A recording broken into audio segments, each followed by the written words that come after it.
Greetings all, and welcome to a very special opportunity to talk with the legendary, enigmatic, and at least in some circles, controversial YouTube game critic Smudboy. Many of you might know him.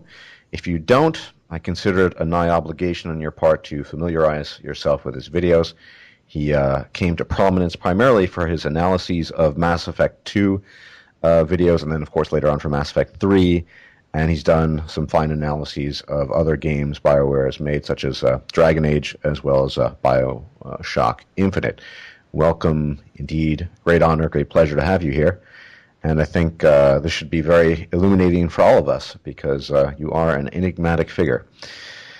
Now, so my first question, I think a lot of people might be interested in this, that you actually have a background in game development. Can you elaborate on that, maybe?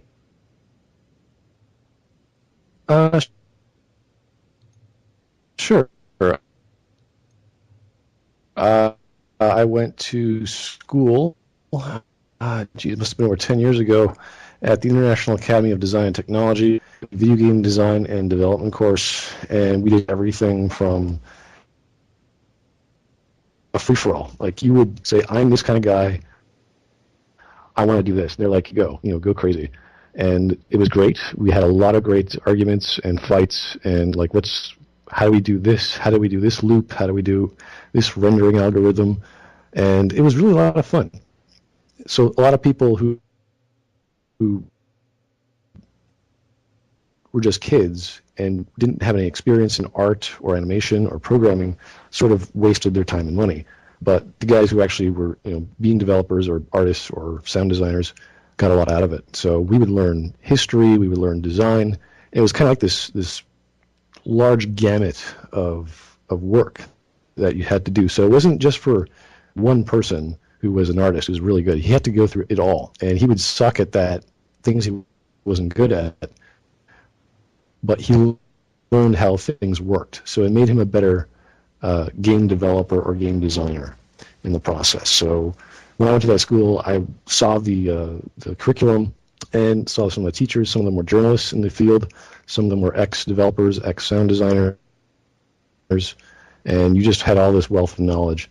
And that was great as a base to learn and experience some technology and stuff that you wouldn't have access to otherwise.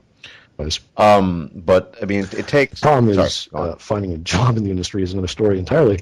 And unless you are friends with someone, or depending on which city you come from, it's very rare that you'll be able to get an entry level or even a developer level position that you want. So what ends up happening is the entrepreneurial spirit of these people who graduate say, okay, you know what, I have all this knowledge, I have all this ambition, let's just do it myself. And you ended up hooking up with one of your friends from college. And I think one of the companies that I remember that a lot of people joined was called Capybara Games. That was in Toronto at least 10 years ago. So that started off as they started doing mobile games, and now they've progressed beyond that. And there's all these, I hear stories in the news of these guys. Some of them started as a PR, some of them were artists, some of them were animators, and they just went from there. So that was one of the more successful stories for people getting into video games 10 years ago. But, I mean, you must have had a specific motivation. I mean, I assume, if you don't mind me asking, you're not young. I guess you're... No, I'm 33. Right, okay, so, well, you are younger than I am, thank the gods. But still, I mean, you need to have a specific motivation to want to go to school for game development. So I take it, based on what little you've given of your autobiography on your channel, that, I mean, you've been a long-time gamer. Oh, I'd say since I was a kid. I was born in 1980. My first experience was with the TI-99, or Texas Instruments game system. I was playing games on the Commodore 10, all kinds of things. Throughout my grade school, I was fixing computers. It became a natural thing to game and learn about technology. And it was just this thing. Like, I remember before the internet came about, there were bulletin boards or BBSs, and I was always dialing up and using 24 baud modems and all this stuff. So technology, gaming, that was all sort of part of my childhood, my high school life, and even today.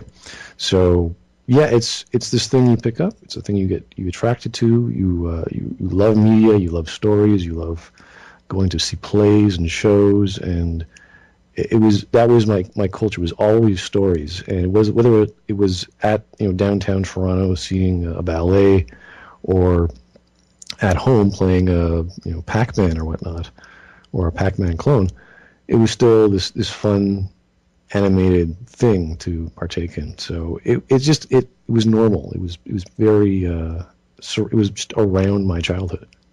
So in a sense, formally going to school for game development was just a natural progression.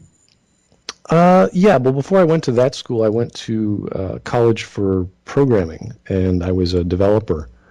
And after I graduated from there, I did a year in tech support, which I think everyone should do if they're in tech, just to learn other people, just because you're more than just a person behind a desk. You have to integrate and talk to people, and that was very important. And then I went back to school right after that. So, yeah, these kinds of experiences are very important. And having a background in technology and development was sort of necessary for me to say, okay, I'm a developer. What can I do? And I'll go into media, see what gaming's about. And it was a positive experience for me. For a lot of people, it was a waste of time and money, but I had a great time. So I thought it was worth my time and money. But I mean, eventually, did you actually make it into game development at some point in time officially, or? There were some official titles I made amateurly. I don't think I could buy them now. Like, I made a company with a friend of mine, and we made like a Peggle clone, I think. Mm-hmm. Other things I did for private. Like, there was some rich guy from California who was coming into town, and he wanted to have this party for his kid who loved skateboarding. So I helped produce a skateboarding title. I'm trying to remember the technology we used back then. Geez, it was a long time ago. But little things like that. Nothing too mainstream. Nothing like you could go find it in a bargain bin somewhere. Nothing like that. No. But I mean, did you try to ever at some point in time to break into the mainstream? Companies like BioWare or Bethesda or anything along those lines? Not the way that you would think of a mainstream title. Like, there were, or a mainstream company. We have a few in Toronto. They're sort of like, there's like a Linux company. They do Linux games. I don't remember what they're called anymore. But like companies like that, I think one of them I made a pitch to was a buddy of mine. We were doing a adventure detective title, and they liked the pitch, and we had to produce a demo. And to do that within like 2 months was just crazy. And it was mostly development, and they weren't going to do anything. Like, they were like, okay, if you have a demo, great. If not, then sorry. So you really had to take the time to suck up some costs and do it, which my partner was not capable of doing. I was the lead.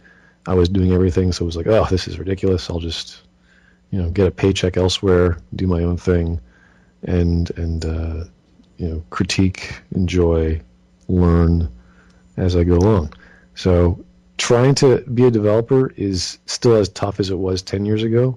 The technology's a bit better, but it's really an issue of, do you have that drive? Do you have that urge to really prove to yourself that, yes, what I'm doing is innovative and no one's done it before? And it's very hard to find the drive and the creativity in one. And I don't think I'm as creative as I was 10 years ago, or as innovative or as interesting, but these things take time. There's several ways to make something, and it's always in the back of my head, like, okay, I'm going to do this, I'm going to do that. Like, even with today, I have my own online group of people who are slowly making something, but that's at the cost of our social lives and our work lives and our personal lives. So it's always there. We just don't know when we're going to say, okay, now we're ready. We're going to just drop everything and do it, because you can't do it. Right. I mean, I do want to ask you later on about what you think of Kickstarter and how maybe you could fit into that, but I want to ask that later. Sure. But you still work, I imagine, in a tech-oriented field. Oh, yes. Yeah. I mean, do you mind me asking what you do professionally? Yeah, I'm a web developer. I've been doing that for about 8 years now. Okay. So it's everything related to media, online communication, websites, data streaming, So video, you're an audio. HTML expert, basically.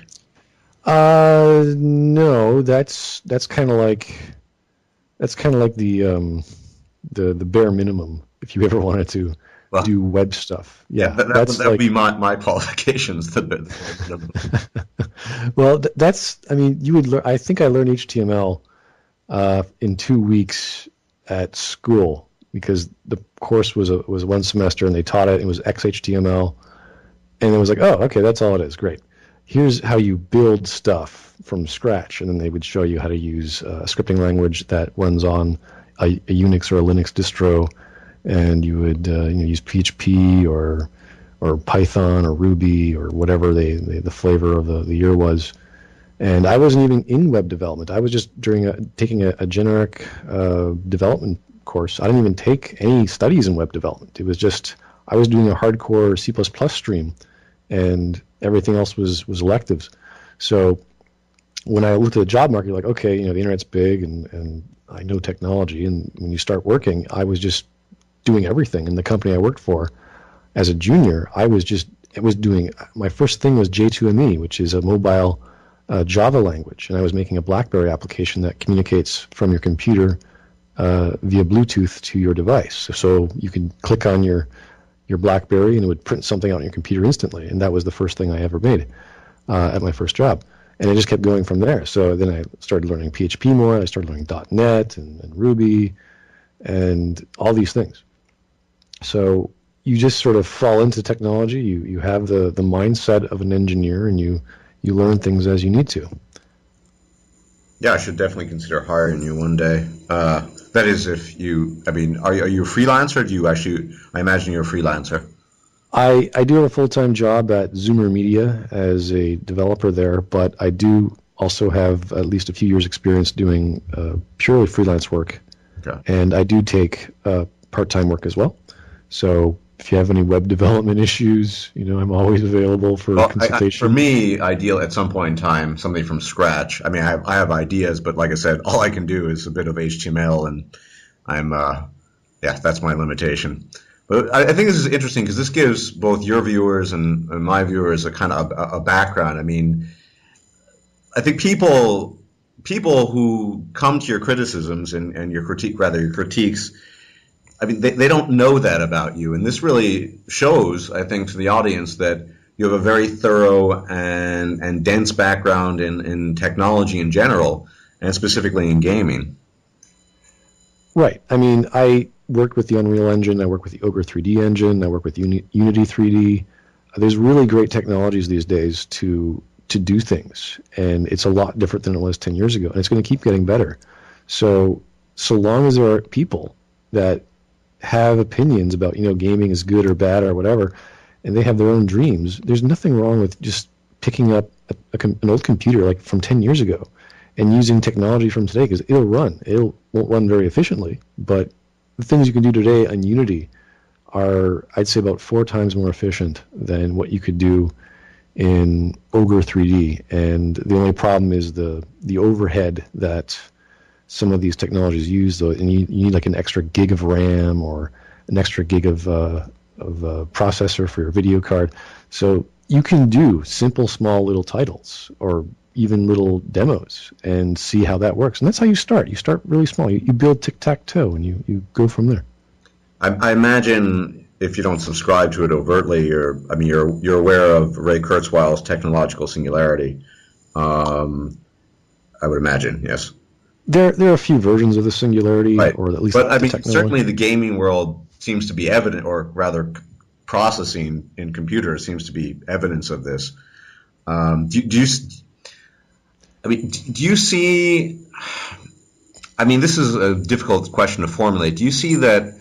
Perhaps let's assume that the basic thesis is correct, and we do have this exponential growth, particularly in the realm of processing and graphics and so on and so forth. Do you see that coming possibly at a cost of story? I mean, you're really big on story development, that people just throw all their energy into optimizing the best and latest in technology.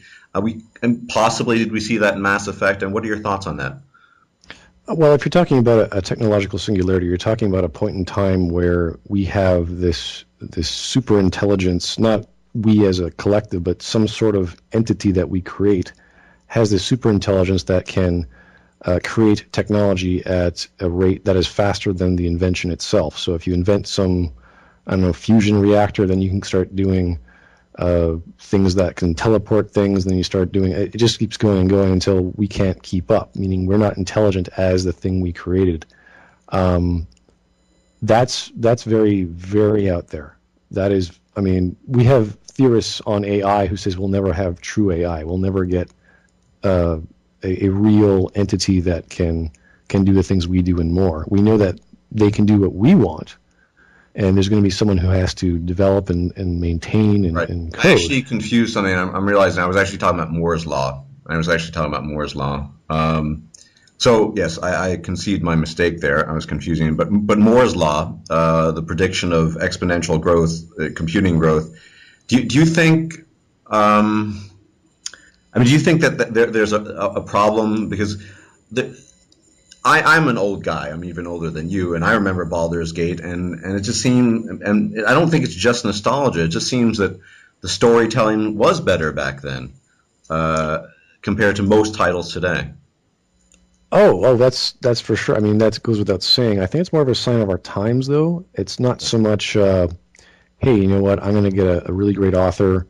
I'm going to give him a lot of money and give him whatever he wants, and then we're going to get a production company. We're going to build a game off that. I mean, sure, you could try that, but it's really about who's the audience, where they're going to make the most money.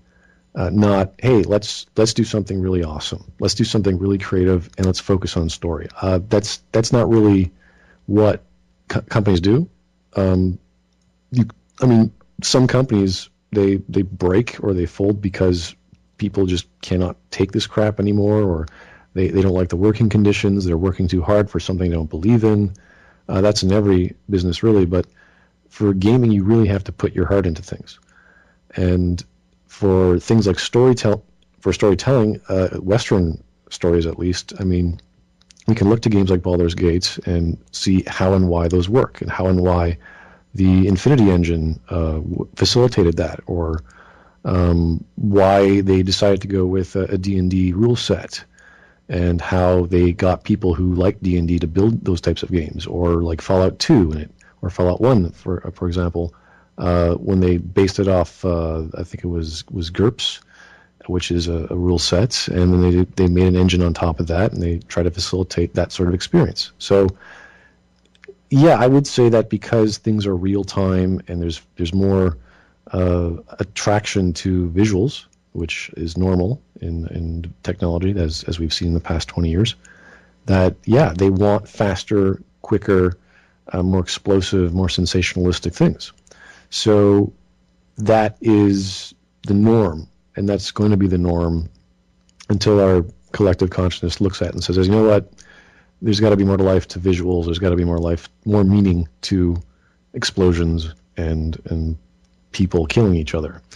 And I don't know when that's going to happen. I doubt it will. I don't think humans have evolved that much in the past thousands of years. We're always looking for the hottest new thing. So with technology, it's just there to facilitate what we want. So people want blockbuster popcorn experiences. That's what they're going to get. So for gaming, I always look to Chris Avallone and what he's been doing, either by himself or when he talks about things. And he's really the guy to look for. He's currently doing the writing for Pillars of Eternity. Yeah, I actually donated to that. I'm looking forward to that project. Yeah, I did as well on Kickstarter. I've also given money to I kind of like the sister company through Bethesda or Obsidian. The guys who are doing Wasteland 2 as well. They're doing I think it was the second or third largest Kickstarter campaign in history, or crowdfunded game, which is Numenera. Well, I wanted to ask you specifically about that. I mean, we can just go out of order here. I mean, I watch your videos, and I completely agree with you about real-time pause versus turn-based. I'm on the same page. I didn't, fortunately, donate to Tides of Numenera, and now that it turns out that it's going to be turn-based, I'm glad I didn't. But you were just talking about most human beings kind of hunger for flashy, spontaneous entertainment, for lack of a better description.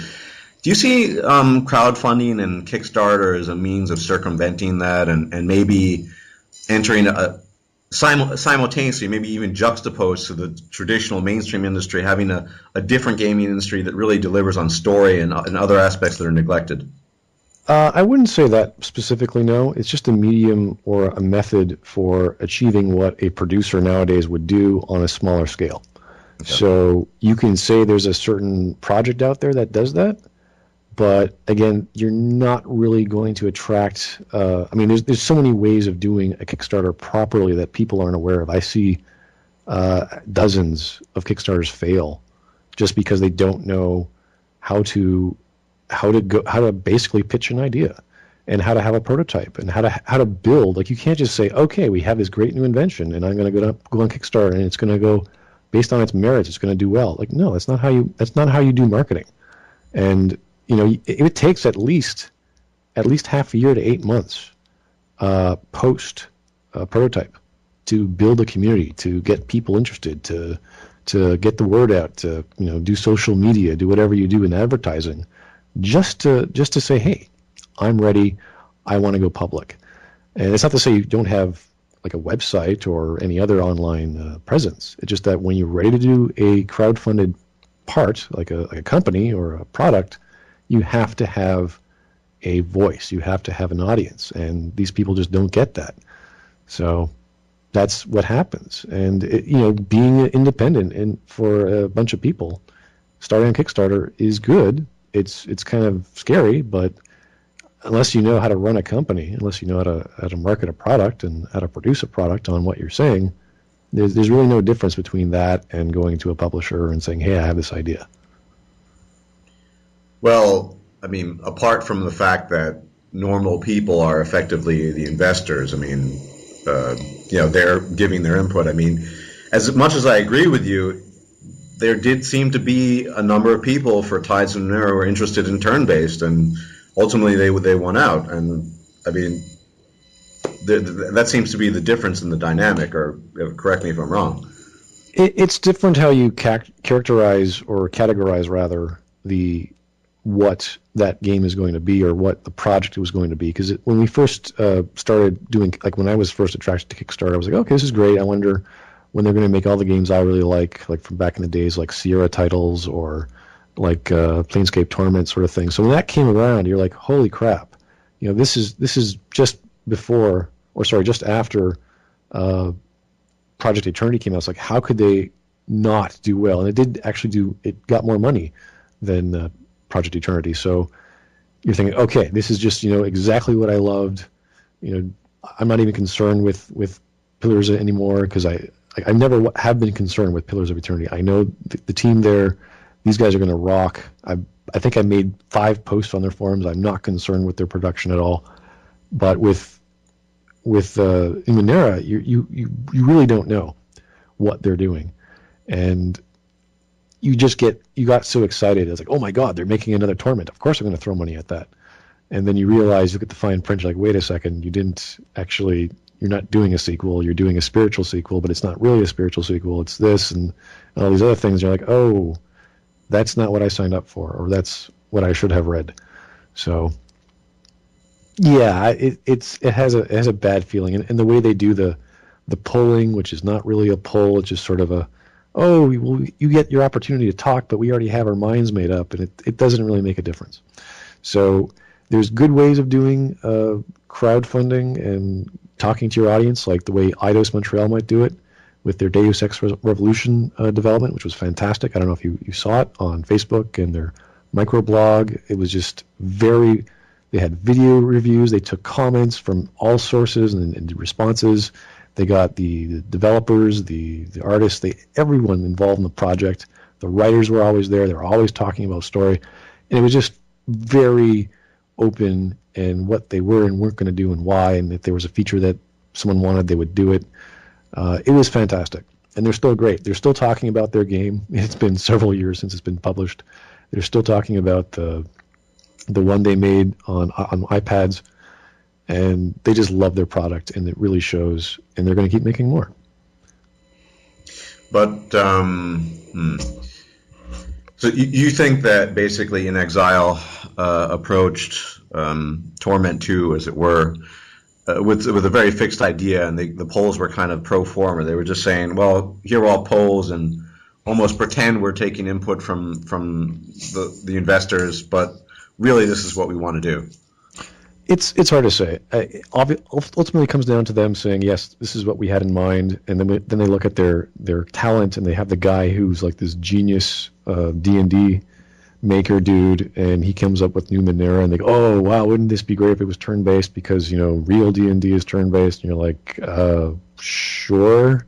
That's not why people started playing Infinity Engine games. They played them because they can do, or at least from my experience, they can do everything on a board on a computer much faster.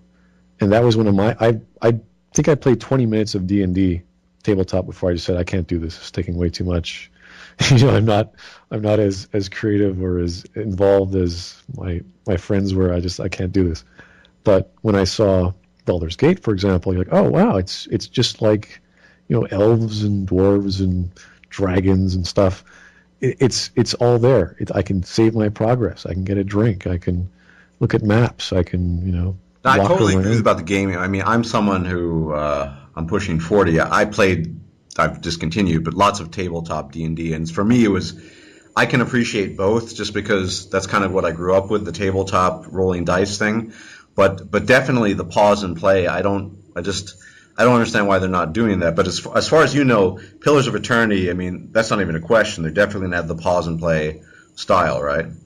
Yep. Yeah, that was the thing. Like they made no aspirations on what they weren't going to do. They just knew, hey, we're going to make an Infinity Engine game, and I'm like, perfect. Who's in charge? Chris Avlon, perfect. Who? Josh Sawyer, even extra perfect. Who else? Like Tim Kaine, the lead developer. I was like, oh my god, this is a dream team. I don't even have to talk. I don't need to hear any updates. I'll just wait for the game.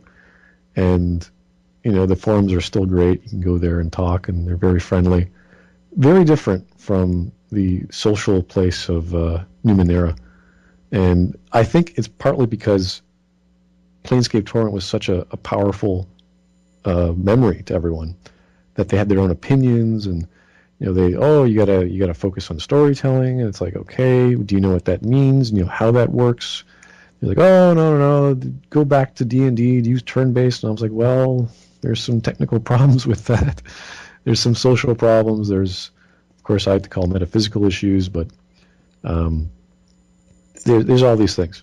So it will be a Torment game. It just won't be the way that we remember it, and it won't be the same experience, nowhere close to Planescape Torment, which is kind of sad, because that's all we really wanted, at least to my understanding of people. They wanted Planescape Torment 2.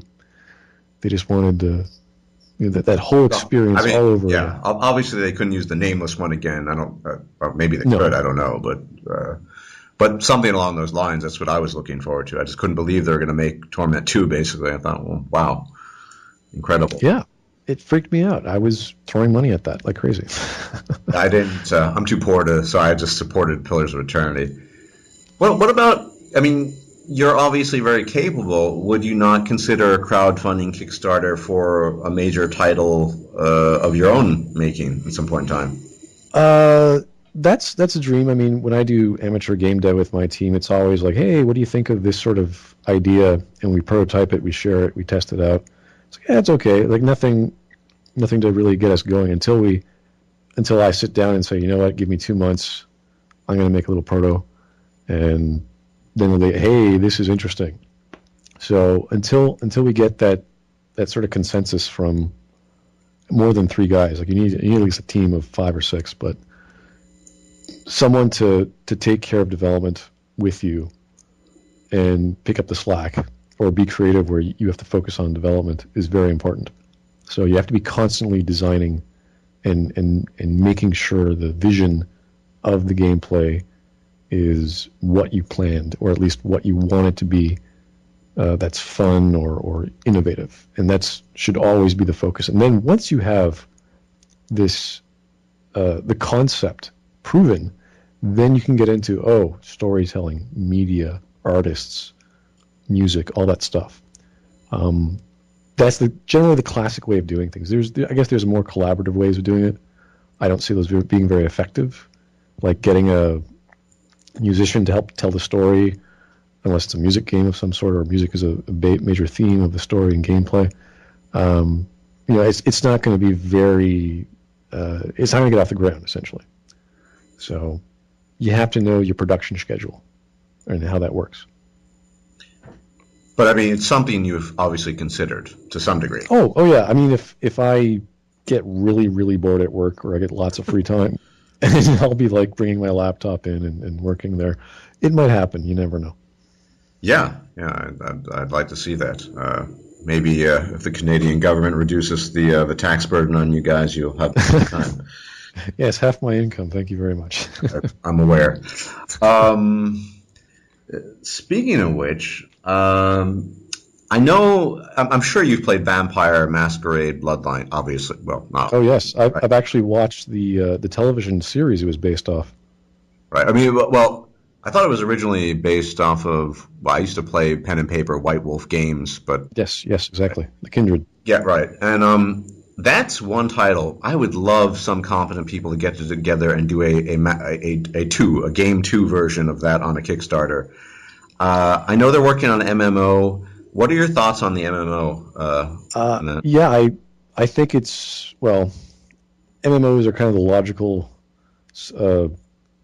development of, or evolution of, a popular IP. Like, that's what everyone knew that was going to happen with Warcraft and Blizzard. It was sort of the natural thing. Like, when you saw the popularity of Battle.net, it's like, hey, we have all these players that are really into StarCraft and Warcraft, and they're on this thing, and they play these custom maps, or they play the level maps, whatever, and they don't have an online presence outside of the lobby. And the way to make that more realistic, or make those people feel ownership of their product, is to give them an online presence, and that was through persistent universes or free-roaming online MMOs. So I don't think this is going to work right, because there is no basis for it. I mean, you look at other MMORPGs, yes, those sort of exist. Like the Skyrim one, I think is going to do fine, because there's a huge community already. With Vampire the Masquerade, not the Masquerade, but Bloodlines, it's a very niche thing.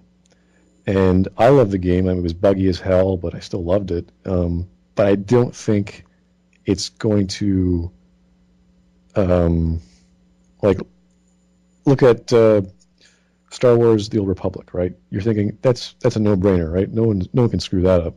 Star Wars MMO, no problem. What happened? Yeah, it collapsed. Yeah. So if Star Wars can't do it, Vampire the Masquerade or Vampire Bloodlines just will not be able to handle that. So, I mean, my concern. My concern about any of these MMOs, as you said, people. I haven't beta tested the Elder Scrolls one, but I'm a long-time Elder Scrolls single player fan. Yeah, me too. And, the MMO, it's not. I mean, I know it's a good MMO, I hear, but that's not Elder Scrolls, despite that. Yeah. Yeah, you're right. I remember I bought Arena back in the day. I still have the box in my closet, and that was a hard game. That was like you died, and you're like, you know what? I could do better. I can level up. I can find another route. I can whatever, and that was the thing. There's games like was it Demon Souls? Yeah, they're very innovative. They're pushing what you can do in an MMO. I haven't even touched those games. I don't have the time for them, but that seems to be the more believable way of doing things. Like my current love of gaming, which I've gained since college, was with MOBAs. Before they were MOBAs, they were custom maps on BattleNet, on Warcraft 3 engine or the Frozen Throne engine, and that allows nowadays the MOBAs allow for online presence, profiles, stats, all these customizations that we didn't even think of before. So when League of Legends came out, it's like, oh, that's pretty much what I wanted. And then other flavors of that started appearing. The popular one I'm playing right now is called Prime World, which is fundamentally broken because it's so customizable. But that's the point. You're supposed to make this customized character that can do all these things, and you get bonuses after the match, and you could put those bonuses into your character, and it'll change the skills and the stats. And it's crazy. I mean, it's fun, crazy that you hope that matchmaking balances everything out. It sometimes does, usually doesn't. And you have this social media thing where you have like a Farmville castle, and you're getting resources and you're upgrading stats, and it's this crazy idea of mashing genres, which to me sounds crazy because you don't usually do that in games within games and all these other things. But for them to pull it off, and they're still in beta. They're going live this month, or they're going gold this month. So maybe they got their business model going. Maybe they got their community going. So it's more promising with them because they released a product to the general public, open beta, with a massive following. They started merging their server groups together, so they have servers in like, say, Russia. They have servers in North America, and they merged them last month. And you got all these players talking to each other now, and they're figuring out stability issues. They're fixing bugs. That's good. With the vampire games, or the MOBA, or sorry, not MOBA, the MMOs, I don't know what they're doing with that, and it's been in development for years. And I don't think it's gonna, unless they start releasing something really soon. And 2010, I thought the trailer was. Yeah, it's been a while. I remember seeing the cloth demo years ago, and it was just nuts. So nowadays, yep. Yeah. My feeling is it's never going to be released at this rate, but I mean, that's my impression, that it doesn't. I mean, they've been talking about it now for at least 4 years, maybe longer, and nothing's come of it. But I really, now I would like to turn now to your specialty. I mean, the source of your fame, or maybe infamy would be a better word.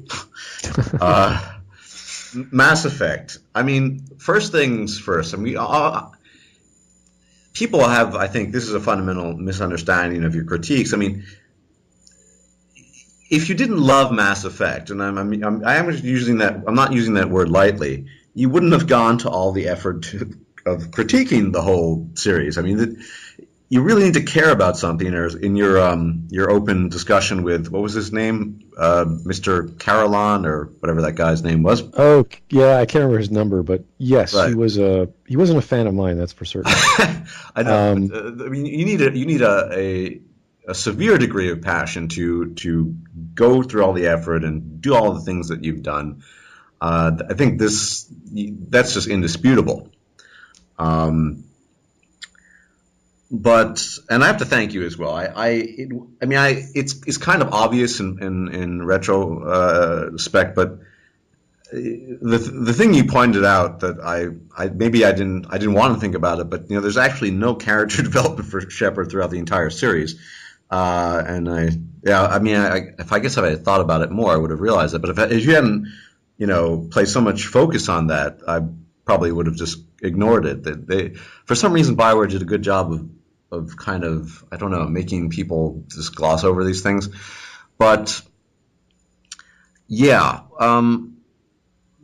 it's safe to say Mass Effect, I mean, the original game you thought was a good story, well told overall, and a good game. That would be accurate to say, yes? In general, yes, I'd say so. Right. And Mass Effect 2, I was pretty catastrophic, I imagine. And Mass Effect 3 was just beyond redemption, I guess. Would that be a fair assessment?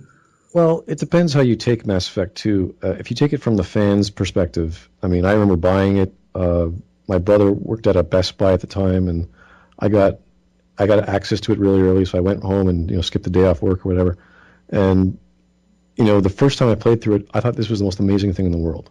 Okay, I thought this was awesome incarnate. I was just sitting there in awe. I was done the game. I was like, wow.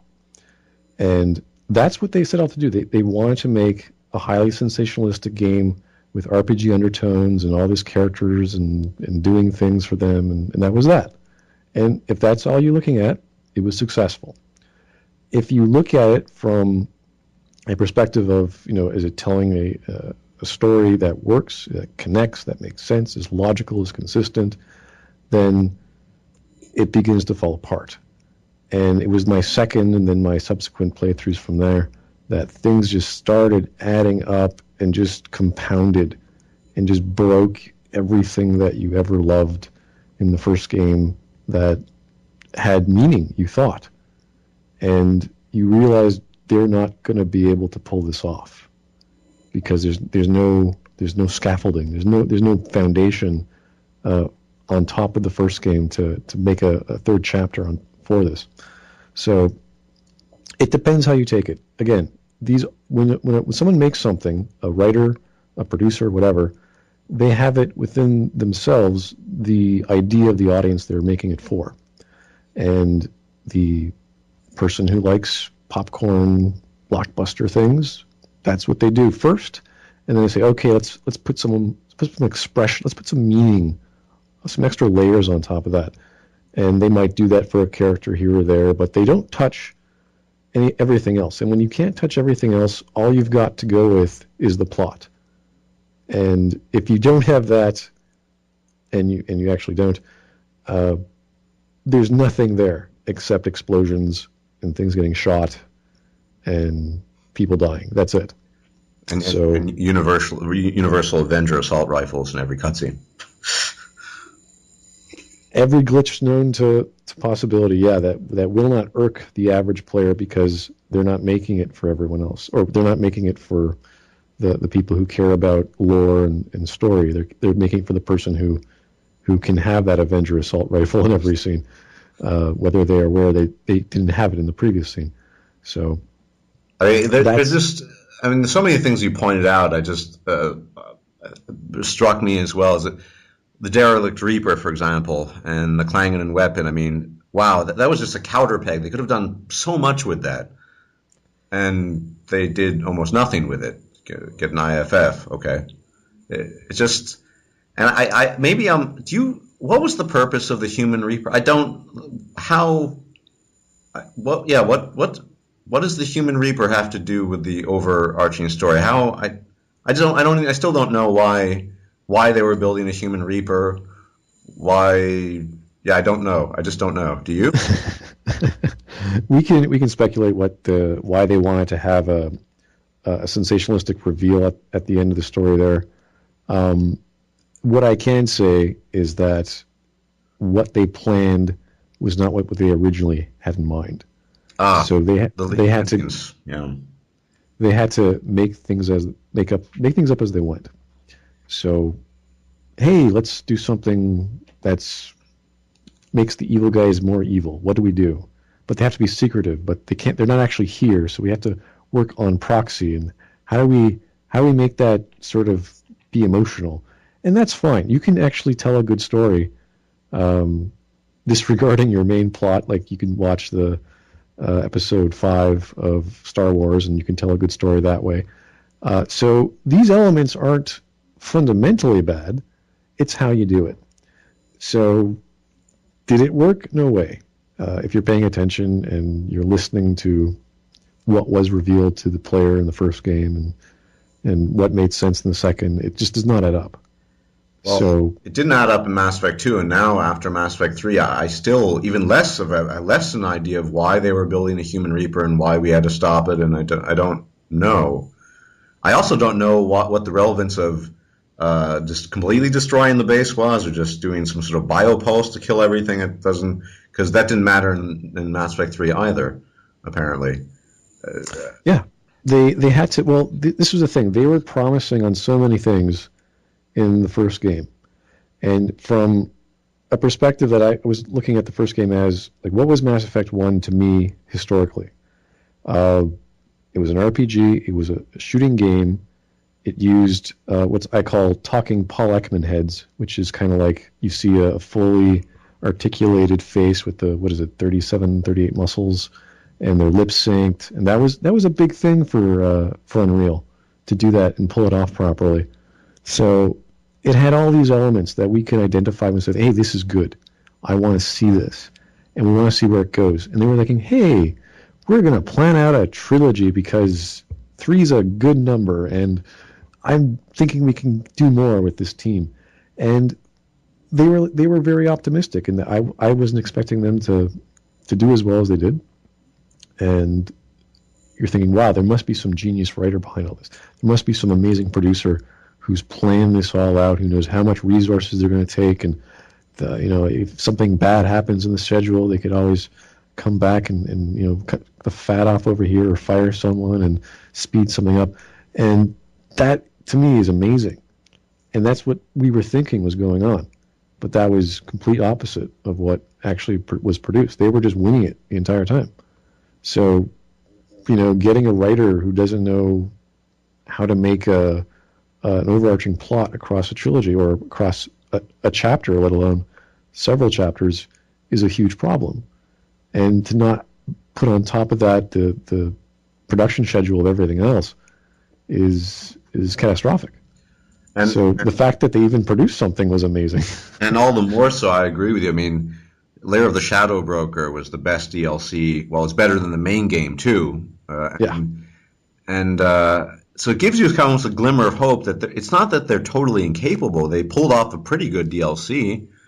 Why couldn't they have done that for the entire game? Yeah, there's credit definitely to the artists and writers and obviously to the producer. You can't say they're all incompetent, but where the breakdown occurs is really out of our understanding. We can't really see how these things were made and who was doing what, who got fired, who had an office party, who got drunk, whatever. We don't know. The fact that there was not a person, though, which I would say should have been the producer to control quality, control production, and really have that vision that we have to do this. We have to keep it like this. Everything has to be like this way. That's sort of it's something that I thought should have been there and was always there since the first game, because the first game came together so well. And for that to happen, you have to have a good relationship with your developers and your artists. So I don't know what happened in the second game, and obviously the third one was just an abomination. That's my term for it. But well, when you start making DLCs that glue the pages together because you can't turn them otherwise, there's a problem. Yeah, there's a huge problem with that, and we need bridging DLC to bridge. Like, no, you don't. You just tell a damn story. You just you stop the book, you don't take a break, and then you write some more. Do you think maybe retrospectively it would have been wiser had they gone down the Dragon Age route, where you just have you have the world of Thetis, or in this case Mass Effect universe, and you had Shepard's story, and I don't know, the next story is Bozo the Turian or whatever, where you just have different stories. Do you think it might have been easier to pull off, and they might have done a better job at that sort of thing? Not necessarily. You can tell a chapter 2 in a number of ways, and so long as you're consistent with what you achieved in chapter 1, it's fine. You could say that like maybe a frame narrative might be easier to pull off because you always have the frame and it's very simple, and then the overarching or the actual content is simple or easier to develop. You can look at games like Suikoden, who have, not all the Suikodens, but the first 5, they have a universe which occurs in all of them, so it's persistent. And you can also import your save, and some things are slightly different, but it's very simple. Like they're not tracking many changes from the first game, whereas Mass Effect was all about all the choices you made and how that will affect the whole planet and the whole galaxy and blah blah. So they were really shooting for the stars, and realizing, oh my God, we don't know how to fly yet. How are we going to make a rocket ship? So it doesn't really matter if you jump 15 years, you jump 2 minutes, you have to know how to do that. And whether it's, again, 2 minutes or 2 miles or whatever, you have to know how to take flight. Now, most people, I'm agreeing with you that overall Mass Effect 3 was very bad. Most people tend to just focus on the ending, which was, ineffably beyond description bad. But based on things that were told by, I think it was Weeks, his last name at least. Patrick Weeks. Yeah. Right. We know that before, vital data had been leaked, they had this dark energy plan. And I'm sure you remember Hailstrom and how Tali was investigating this and how they probably would have gone with that ending. And how much do you think that had an effect, having to discontinue that on the ending? Well, that just goes to show you that it's a collaborative effort, and the lead writer from the first game, Drew, was taken off, and they were making it as they went along, which, again, can work if you know how to tell a story like that. So the fact that they changed that so drastically, and according to the leak, I believe it was Mac, Walters, and Casey Hudson in one room figuring it all out. And if you ever watched the final hours of Mass Effect 3, where Mac was talking to Casey, he says, "Well, we're having this conversation with the Star Child and blah blah blah," and he says, "Well, I want to give as much exposition as possible." And Casey's like, "No, just keep it simple." And over the days, he was cutting back the content of the explanations as he was talking to Casey every day. He's like, "Okay, I'll cut a little more." And Casey would come back and say, "Is it this long?" And he's like, "No, it's not long." "Okay, go back." And he'd keep cutting it back and back and back. And you're like, who the hell would tell someone at the end of a 3-part trilogy to cut back on content which is just dialogue, which explains the history of your entire experience, like the entire, like we're talking about God, essentially. It's like, you know what? You don't need God to tell you what you need to know or what you want to know to make this any goddamn sense. Just tell them something that is reasonably understood. I'm thinking, who would come up with this? Who would say that this inexplainable situation doesn't need exposition? Where am I? How am I? Who are you? Where? No. Just say that I am this, and this is how this works. That is, no writer would ever agree to this unless he was, his boss was saying, you got to do it. Except that Mac Walters, I mean, let's be honest. You had a discussion, an ongoing discussion with Clever Noobs, and you pointed out that, despite the fact that Mass Effect 3 story-wise was fecal matter quality, it still sold pretty well. So, I mean, I understand that companies are, shareholders, and if Mac Walters is a shitty writer, it doesn't really matter because it still sold pretty well, right? You could take it from the organizational side of whatever BioWare is doing and saying, hey, we sold X number of million units. Great. We don't really care because we're not, we're not aficionados. We don't have a vested interest aside from our money in this, and you've proven yourself you can sell. Keep going. That's fine. I mean, that's what they did. If they could take Drew Carpathian off Mass Effect 1 and put him on the Old Republic, and I don't know what he did there. I have no idea how that project works. That's a massive other thing. That's their prerogative. I don't know how that works. It's strange to see these things, but again, we're talking about the relationship between a corporation and their workers. I don't know how that works. I don't know how close these people are. We do know from the media releases and the statements they made in the forums how defensive they were, how they sort of disregarded the fans' main problems with the ending, and how they sort of just made up, okay, well, we'll just do what we did before. We'll just add more stuff, which is exactly the same.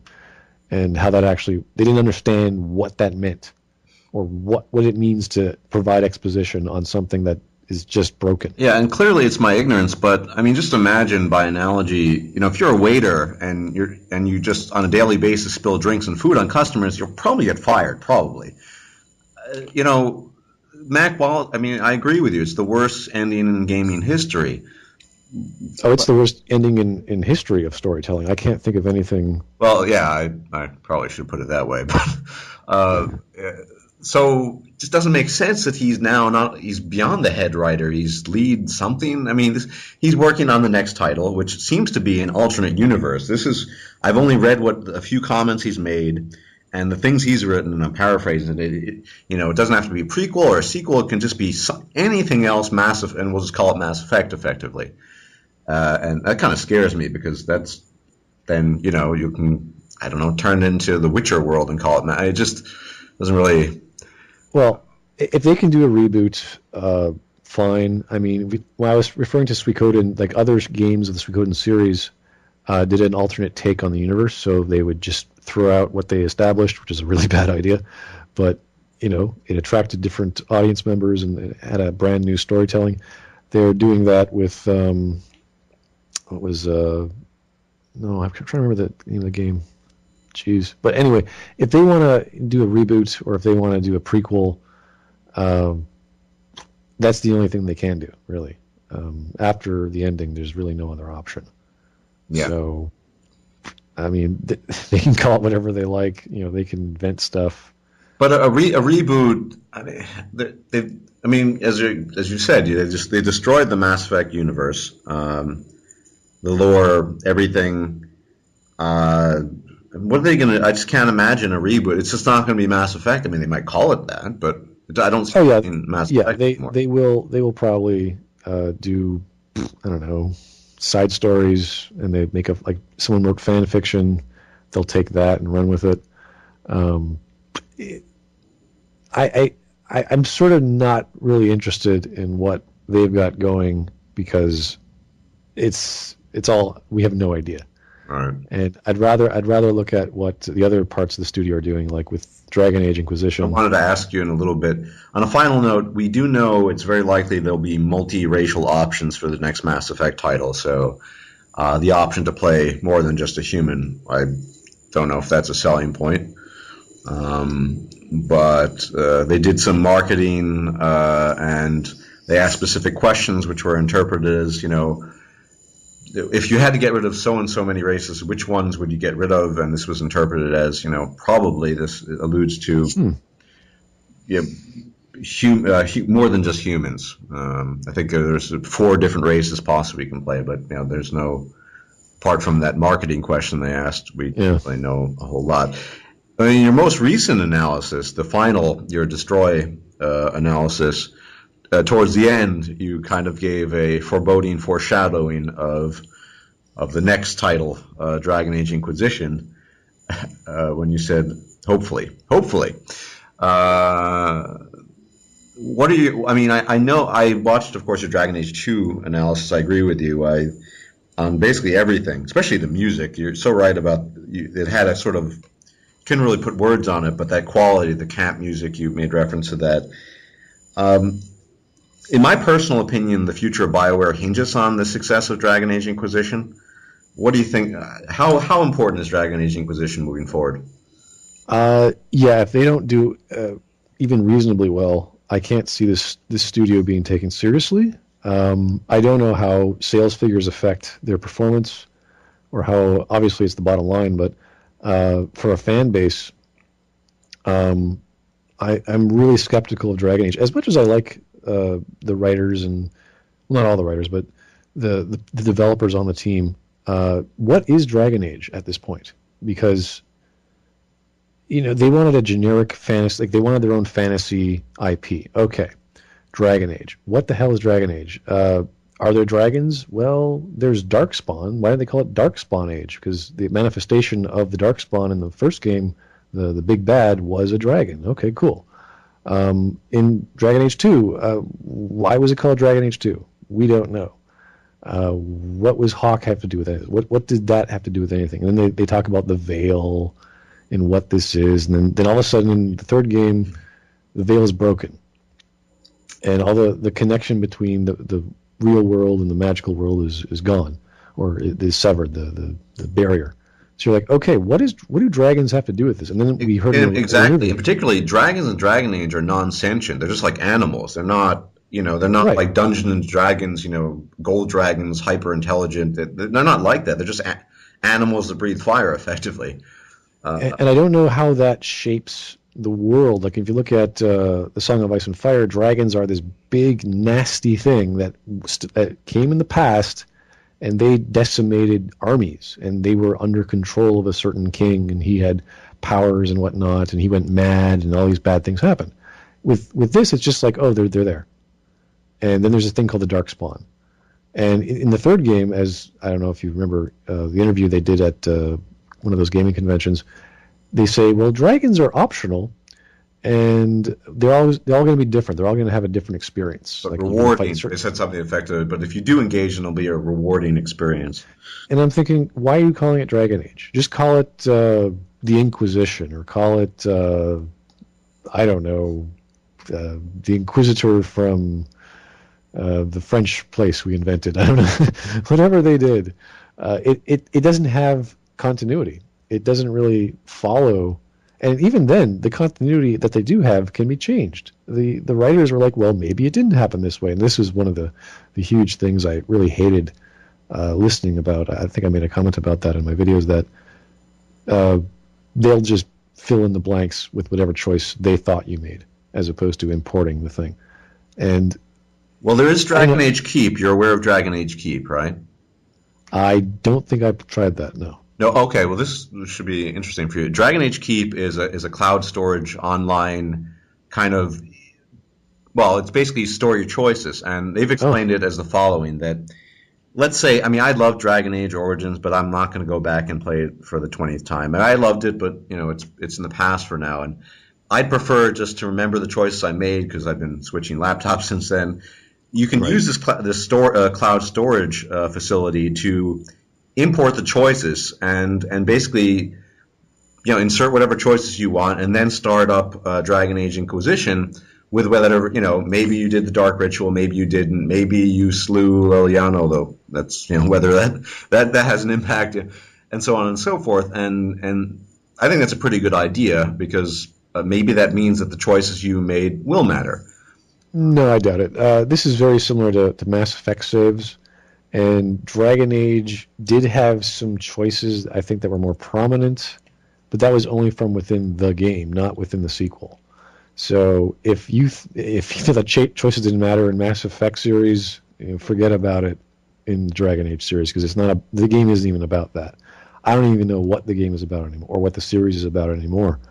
And I don't know why they've done this. I think continuity in games or in stories are very important. And it's one of the popularizations or rather what makes Suikoden series so popular, is you have this continuity. And 15 years pass, and all the heroes you knew from yesteryear are grown up, and they're bigger and bigger than what they were before.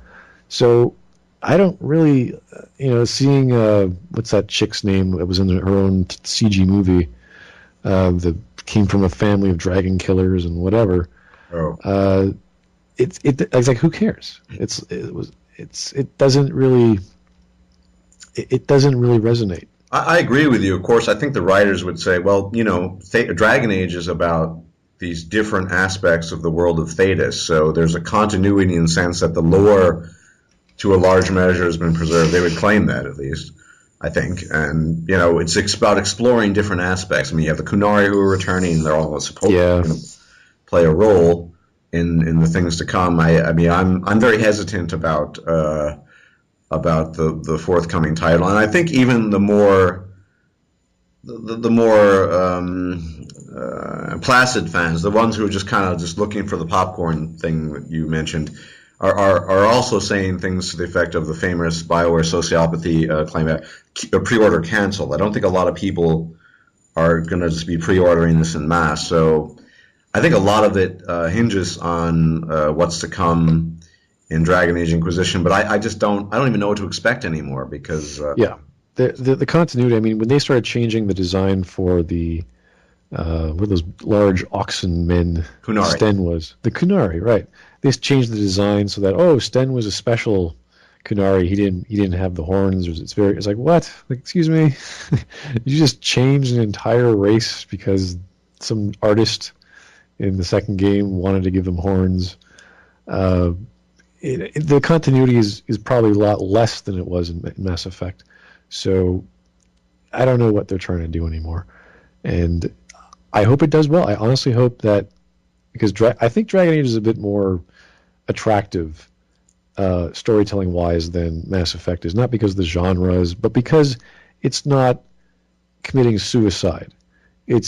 They actually think things through. I mean, you could not like the like or the appreciation to the gay and lesbian community or certain themes, but at least they're open about it. It's like, you know what, we're going to do this. It's like, okay, we know where you're coming from. We know. Well, they had to. I mean, they had to take all the criticism. I mean, Dragon Age 2 was compared to the original, was a pretty poor game, so they had to reflect on that.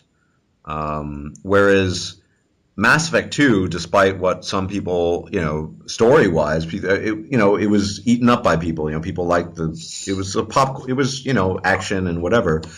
They were moving forward on a positive note, whereas Dragon Age 2, the Hawk story, was kind of a negative note. The reused levels and the rise to power, which really wasn't a rise to power, and all this stuff, and Right.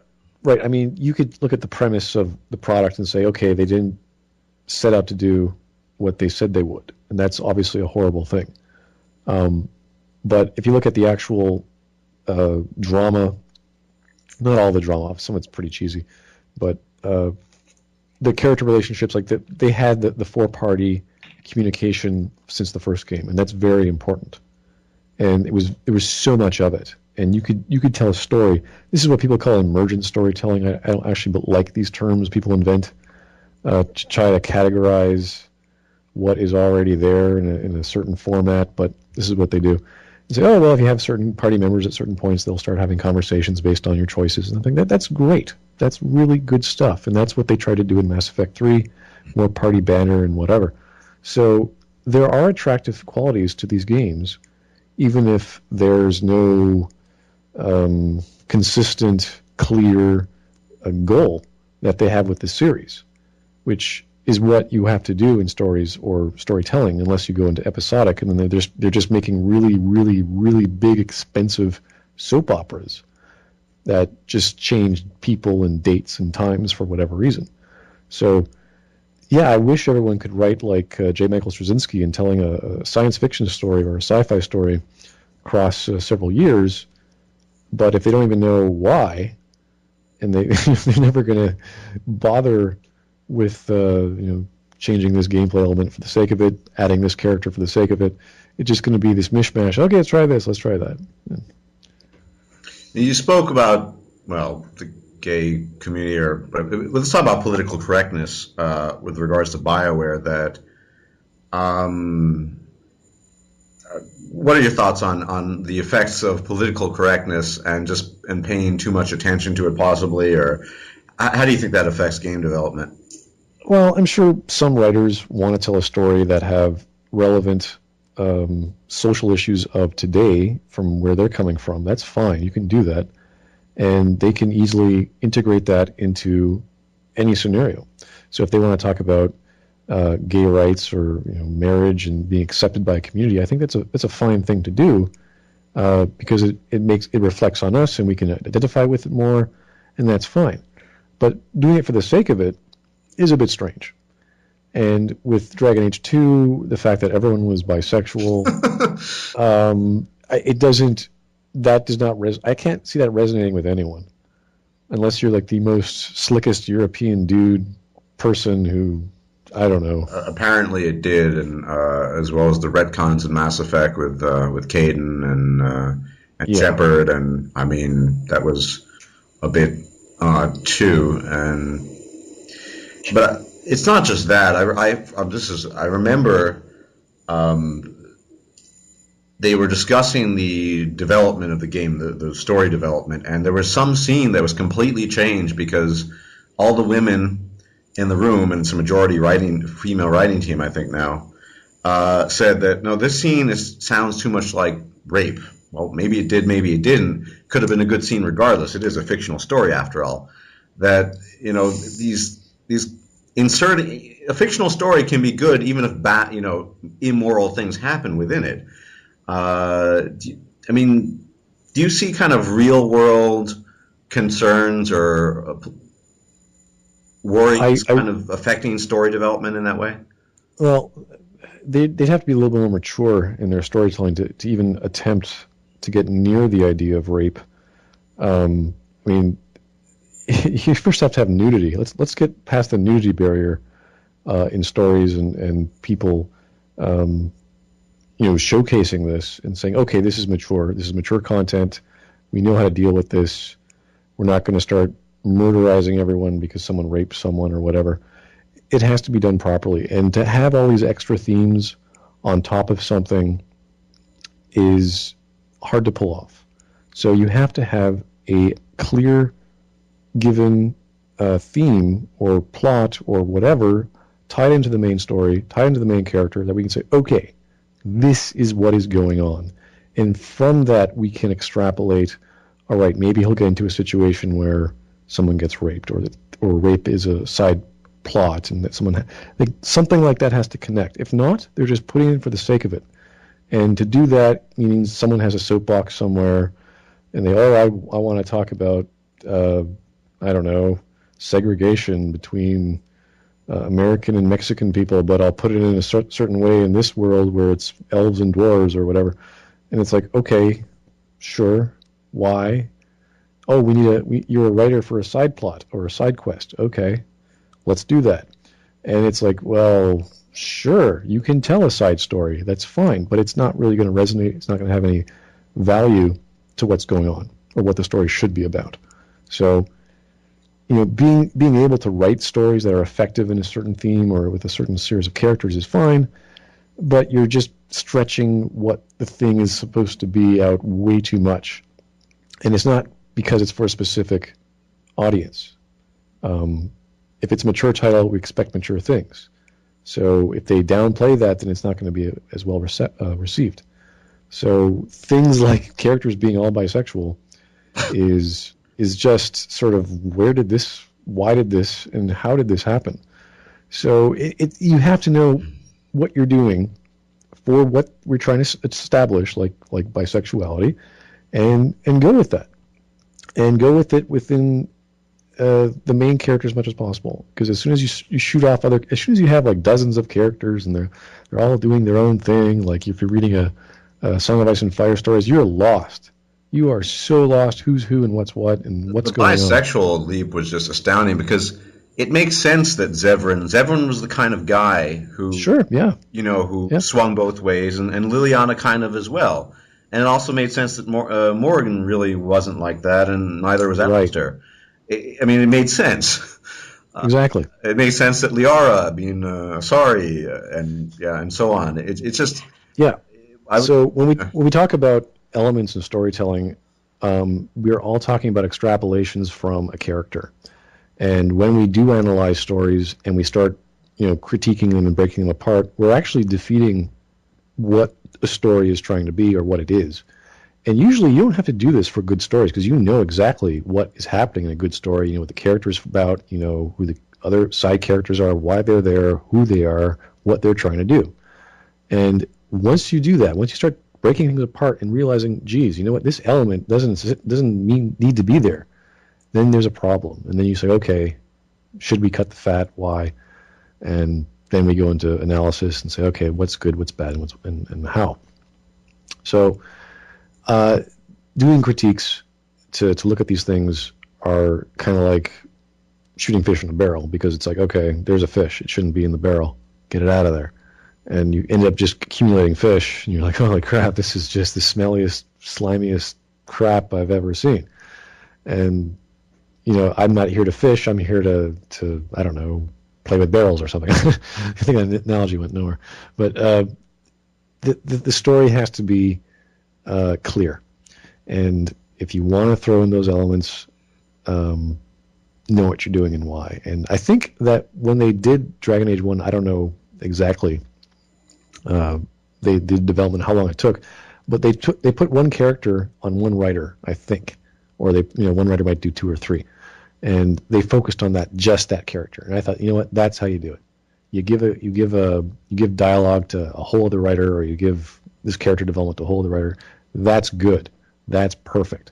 You just let them do what they want, and the lead writer's not, oh, I gotta connect this with that. No. Let the editor figure that out. Let the producer, cut the fat where it has to be cut. And that should work. That should work in a big collaborative writing production video game project. But it seems to me, in the final analysis of the whole political correctness of the thing, at least this is my opinion, that I think real-world sensibilities should just be ignored when it comes to telling a story. If the story's good, who cares what anyone really thinks in the real world if it fits with the story and it's a good story. And I just think that there's so much stuff going on with BioWare. David Gator is he's very PC. He's very sort of attuned to that. He's almost seems fearful of offending people. He went on public. He said, "We're going to get extra numbers of women writers just so we have a different perspective on things." Yeah, that's bullshit. These people are not writers. Okay, writers don't give a crap who the hell they're writing for. They're writing for themselves first. And if their producer doesn't like that, then they'll get fired. But they should know who the hell they are before they hire anyone and say, "Hey, I'm a writer. This is what I think. This is what I believe. I want to tell a story about this." And the producer says yes or no, then they should know that by then. A writer should not be like, "Okay, we're going to talk about homosexuality in circus communities, and we're going to tie this into how dragons are killing our children." And you're like, "What are you talking about, you crazy lunatic?" Things should not occur like this. So to be sensitive to the audience is one thing, but to say, "Hey, I'm going to change something because I might offend someone," this would not occur to a writer who has an ego, who has vision, who has creativity, who's like, "You know what? I want to tell a story about women being raped and they're 14." R. Martin, he doesn't give a shit about. He's telling the story for himself. You can tell that. He's got. Oh yeah. He doesn't care about what he knows the audience will react sometimes in strange ways, but he just tells a story. Oh yeah, his claim to fame is having more characters than there are chapters. It's just like, holy crap! There's just all these people coming out of the woodwork, and they're just teeming. Like the words on the page, there's so many plots. Just like, I would say that's probably bad writing, but that's what irks me the most, is there's so many characters and I can't follow everything, and it just goes on and on and on. Yeah. And I don't know where he's going with that. So, but people like that because it's very dramatic, and it's very, oh, this character's like this, and oh, I know why they're doing things, and I know why this person hates that, and it's like, okay, so what? He does kill them off. I guess that kind of balances it out, but. Well, he's he does mature things, so people like the violence and the sex and all that stuff, and that's fine. But there's more than just that. There's the political intrigue, the vying for power, the usurping of power, and the little stories and the little anecdotes by characters who get all the best lines. So there's all kinds of entertainment value there. But again, this is a guy who's written more than Tolkien and told me a story over the expanse of a few years of people trying to take over each other's lands and magic coming back and whatever. And it's just drawn out. It's just so long. I was like, come on, get to where we're going. Please, just get there. And he has to invent characters every other chapter, or every chapter, I think. So I get lost. I'm so lost. I'm pretty lost, too. And I've been reading it since the mid-'90s when it first came out, the first books. And oh, wow. Yeah, I was on I enjoyed it way before there was a television series, but I'm lost right now with the latest. I had trouble remembering exactly what happened with which character, and it is a bit much. But I think part of it is he's able to make more money that way. So I guess I don't know. Everyone's been asking him to release the latest book. At this point, he doesn't need to do a damn thing. He could hire a team of writers to do it for him, and that would be fine. I think that would probably be better because he could take a vacation and he could read all the Tolkien he wants and let someone else take over. I think that would be fine. He probably could. Smudboy. I mean, obviously, people react to Smudboy on a visceral level. People who don't like what Smudboy has to say. Where do you think that comes from? I'm pretty acerbic. I'm pretty straightforward, and I smash all their dreams. And you have no humanity. And a dark hole in my heart has always been there. It's just when you do creative writing and you do editing, and I don't know if you've ever done any kind of I used to do professional proofreading for business stuff, but that's not really has nothing to do with creative writing. I was just correcting grammar, basically. Right. Well, that's actually the basics of, or the fundamentals of editing is making sure your grammar is accurate so that we understand what you're saying or trying to tell us. And when you do collaborative or group roundtable discussions on, in my case, it was short stories. That's how I was taught. You are extremely brutal. You are as honest as, if I love something, I'll say I love it because of X. If I hate it because of Y. And you have to know why that's important. You have to be able to say, you know what, you're right, I'm wrong, and they'll explain it to you because they're not wrong. They're the audience, and they have limited understanding of the writer. If they didn't understand you as clearly as it could be, as they may want more exposition on something, like, what do you mean? I was lost, blah, blah, blah. And that's what you have to do. You have to cover all your bases. It's not to say you have to appeal to the idiot or the person who doesn't understand Nishi or whatever. You have to get the surface of things as understood as possible. And then once you have this established basic spine of the story, then you can add some layers. You could add some more characters. You can mix things up and makes things a little weird. That's when you can be creative. So people have to get that. And when you see these games, and I'm talking about games in the past 15 years, there really hasn't been too much aside from the Infinity Engine games or things that Obsidian, Knights of the Old Republic stories. There really isn't that much for us to sink our teeth into classically for storytelling. And it's not to say that the medium can't be used in a whole different way. It's just that when they think of these things, they think of, oh, my hero character is amazing, and he's perfect, and he has these relationships, and he's emotional. And it's like, well, he's a flat brick. He's a piece of paper. There's nothing to him. And you list these things out. And people don't like that. People don't like having... You're a crusher of dreams. The analogy I might draw is, you're telling a devout Christian that his life is a fantasy and he's devoted himself to a fiction, effectively. Well, they know that, but they don't like the words used. So maybe they don't want to be told that. I think a lot of devout religious people don't want to be told that either. But well, if you're a devout religious person, faith is all you need, and you should know that by now. I've met lots of devout old people, and they're like, yeah, I know it doesn't make any sense. They know logically and rationally there's no evidence, but to them it's not about that. It's about the feeling they get, believing in something bigger than themselves. And that's all they need.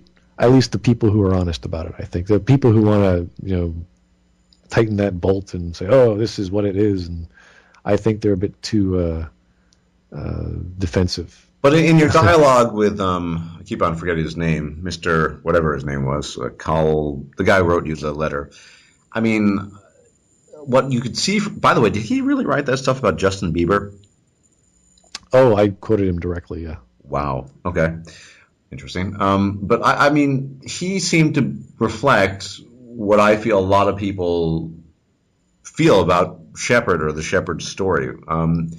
It is kind of a larger than life fantasy. It's being able to slip into this heroic figure, and you crushed that for them, and maybe that perhaps as well is. I mean, you said it yourself. You, they just want to look at it with rose-tinted glasses and just not even think about it. So, look, epic. Okay, that's it. Yes. This is if we were to classify Mass Effect in a genre, it'd be the space opera genre. Yeah.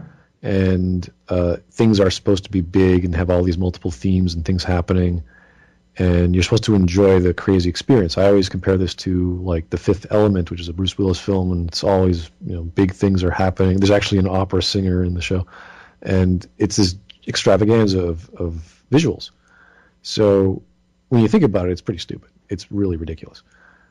But that's fine as a movie and as a 2-hour experience that's just fun and colorful and who the bad guy is and all this stuff. When we talk about a video game series, which is it's not a 2-hour. We're talking months of your life, really. I'd say if you were to calculate or measure all the experiences you've had, you go to work, you have a social life, and you play a game.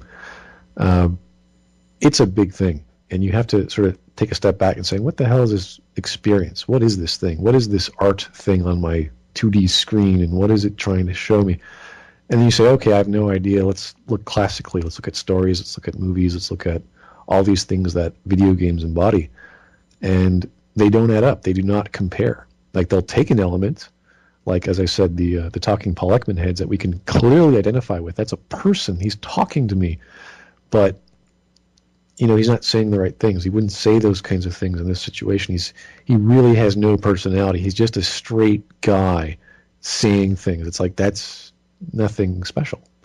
There's really no character behind it. There's no vibe. And for those actors to portray these characters as the stoic soldier is really a disservice to what it means to perform. So if there's really no character to these characters, it almost becomes a waste of time.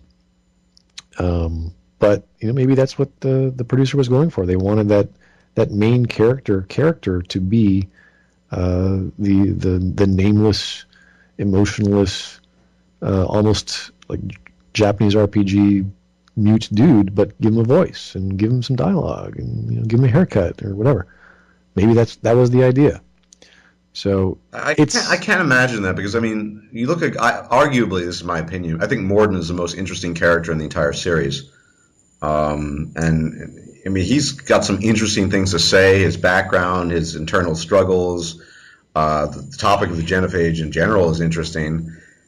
It's very striking that he's far more developed as a character than the protagonist is. Bizarre. Well, that's partly because of game design, because again they wanted to have a main character that you can customize to a degree, that has to facilitate. Like, if you could change a person's face into a freakish clown, and you can't just give him a high-pitched girl voice, you can't give him a low-pitched male voice. It has to be like a generic, almost a monosexual tone to things, so everything sort of works out, and everything sort of, like, I understand what they were doing with that design, but at the same time, it's a gimmick. It's this thing to I can customize a face.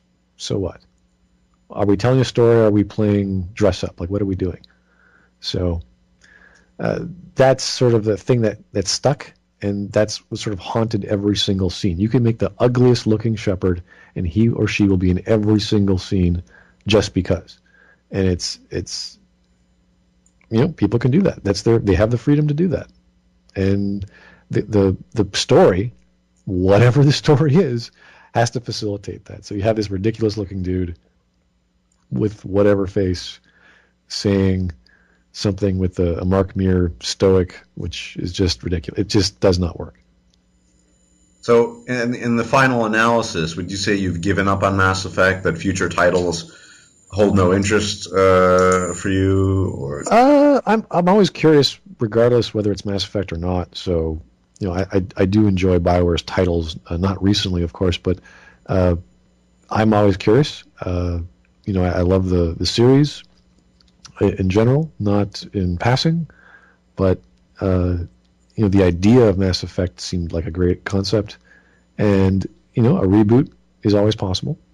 So I just know it's probably not going to happen if Inquisition tanks. So that's sort of the sad reality of. I would love to see another Mass Effect, just because I'm curious what the hell is going to happen. It blows my mind that this company is telling these stories. It really.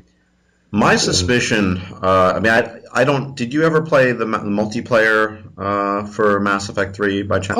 Oh yeah. I played when the demo came out. That was fantastic. Yeah, it was super fun. I mean, nothing. There's no story to it. It was a really fun thing, considering how few resources they had as well. My only hope, is that now that they found out that it was very successful overall, that they'll devote even more resources, expand it, make different missions, and even if the single player is total garbage, it won't matter. Well, it'll still matter, but you'll still have a nice, fun multiplayer that's much more expansive than the previous one. That's my hope, at least. Which I guess is a shallow hope, but yeah. Otherwise, I just might as well give up on Mass Effect as a concept.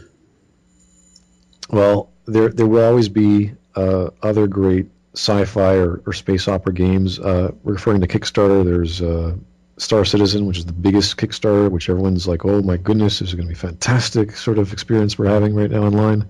Yeah. There's, what is it called? Elite Dangerous, which is another science fiction very similar to the previous one, or the Star Citizen. So anyone who's a love of TIE Fighter or X-Wing back in the day is probably going to love these titles. These are not bad things. So are they going to work as games? We can see them working. They look fantastic. As flight sims or as space flight sims, they're going to be great.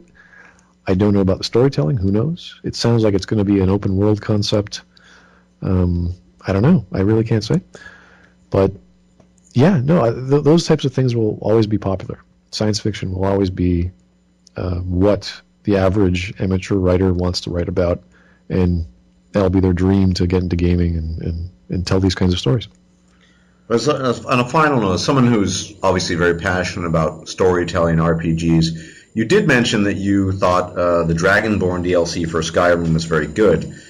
Obviously, a sandbox RPG like Skyrim or Oblivion, I mean, they have a story, but it's a very different story from the story you might find in a Dragon Age Origins game. How do you approach a game like that as someone who's very focused on, plot and to connect the dots of the plot and so on and so forth? Well, it's very difficult because if you look at Skyrim, everything's just sort of there. There is a main plot, but it's somewhere there. You have to find it, and you're really finding quests and then there's this, that's the main quest, I think. So it was sort of like a sandbox, and you just go out there and have fun. And I think that was the goal of the story, or the experience. So I'm thinking now in terms of Dragon Age Inquisition, because that's where they got their inspiration.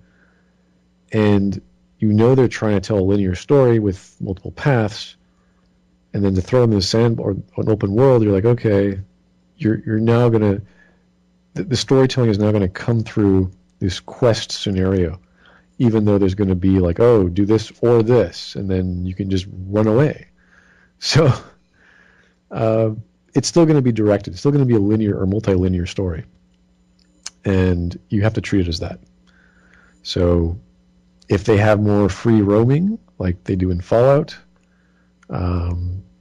I'd be curious, because Fallout, New Vegas Fallout at least, told a very specific story, and you can approach it whenever you want it.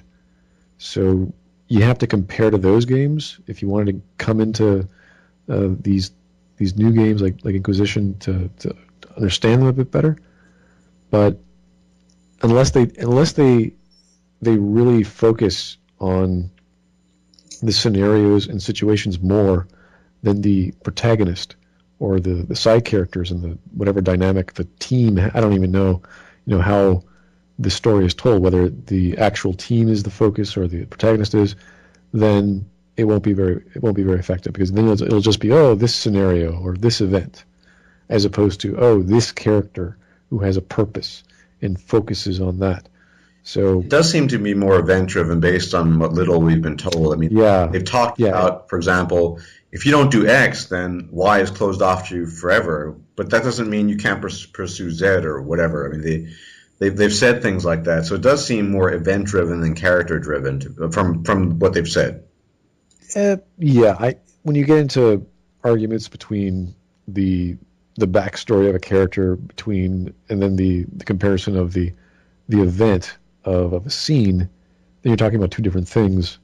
And where should you put your attention to? Should you put it on the plot of the character? Or you put it on the scenario and how interesting that scenario could be? It still comes down to the character, because you're controlling the character. You're not controlling the scene. You're not some third person god, and it's not a god game. So I don't know. They could do some interesting things. I doubt it. I really don't think. Well, at least the BioWare titles that we know of will do that. So yeah, it's never going to mesh well. Next 4 years, 5 years, maybe. Maybe they'll make a very dynamic, fourth wall, almost breaking experience where you are part of that event, and there's some affiliation between that and a character that is, I don't know, the fourth wall breaker, or the player character, or the player that identifies and has a plot and is somehow connected to choices. It's a very complex thing to talk about, how interaction between the player and the player character works with event-driven stories. So, yeah, I'd be curious to see how that goes. I don't think it's going to be very successful if it does, though. And one final, I keep on saying that, but the amount of time invested in game development. In your dispute with Clever Noobs, you've mentioned that in the past, BioWare was working overtime, and his argument, and many people's argument, is that the reapers, EA, is putting pressure on BioWare, and this ultimately leads to these sort of rushed out titles. People argue, for example, in favor of Dragon Age Inquisition, that look, it's been in production for over 3 years now. They're investing the time. Do you think the time time investment is a factor at all, or minimal, or what are your thoughts on that? Well, time and resources are always great in abundance. So if you have more time to do something, you're gonna obviously make a better product. But we're talking about efficiencies in software development. It comes from the individual developer telling their producer, saying, "Hey, I can do this in half the time because whatever," and that's the real savings, the real quality comes out when you see that. So, but we don't know that. We don't know exactly what they're doing or how they're doing it. So we're hoping when the publisher sets a date that the producer says, "Okay, guys, they said this time. Can we do it?" And the initial response is like, "Well, maybe if we can do these things, then yes, we can pull it off." So if they stick to those plans that they originally made and don't change or don't deter from there, they're great. That they're going to be fine. So it doesn't really matter what the publisher states, unless it's like some unbelievably short amount of time to make a AAA title. So it's really about how efficient are your developers, what's your production schedule like, what's your software development cycle, how much time do you have for QA, how much time do you have for alpha and beta, and how do you communicate that? Because if they don't communicate that, we're just sort of like, okay, we'll get a random blog post or we'll get a random Facebook post. So if they do something more along the lines of what Eidos Montreal did with Deus Ex Human Revolution, which is like constant updates, blog posts, Twitter, microblogging, video interviews throughout the month, then we're going to have a better communication, a better relationship with the developers. And that's really what we want to see, especially with crowdfunding. We want to have that one-to-one or one-to-many, as it were, responses from the company we're investing in. So, yeah, I don't think it's the publisher's fault at all. they are the bottom line of when to release a product, and if the developers can't do that, then they've broken contract and they're not very professional. So. Okay. Fantastic. Okay, ladies and gentlemen, that was Smudboy. Once again, I encourage you to check out his channel. Criminally undersubscribed. Very, very interesting analyses, and probably analyses you will not see anywhere else on the net regarding some of your favorite titles and popular games in general. So thanks very much. Well, thank you.